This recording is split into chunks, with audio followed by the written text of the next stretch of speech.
ফ্রিজে করা ছোটো চিংড়ি মাছ ছিল আর ঘরে একটা নারকেলও ছিল। তা ভাবলাম চলো আজকে ছোটো চিংড়ি মাছেরই মালাইকারি বানিয়ে নিই। তো নারকেল বড়মশাই কেটে দিচ্ছে।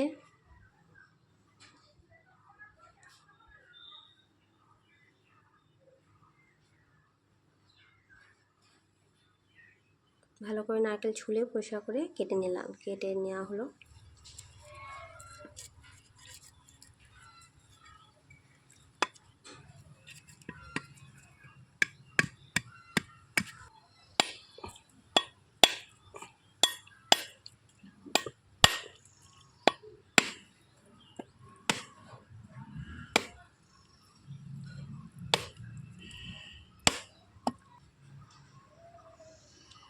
দেখো কেটে নেওয়া হয়েছে, এবার টুকরো করে নেব।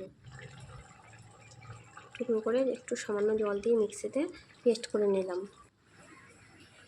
এবার ছেঁকে দিয়ে দুধটা আলাদা করে নিয়েছি। দেখো নারকেলের দুধ রেডি। এবার চিংড়ি মাছ ভালো করে পরিষ্কার করে ভাজা করে নেব।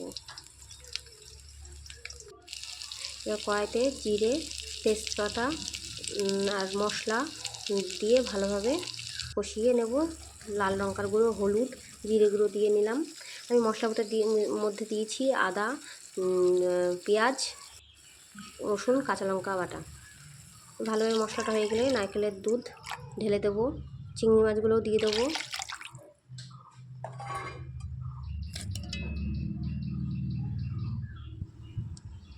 ফোটা পর্যন্ত অপেক্ষা করব। ফুটো একটু গা মাখা মাখা হলে নামিয়ে নেব। হয়ে এসছে আমার চিংড়ি মাছের মালাইকারি। দেখো রেডি চিংড়ি মাছের মালাইকারি। গা মাখা করে নামিয়ে নিয়েছি। দারুণ লাগবে, এই পদটি খুব দারুণ খেতে।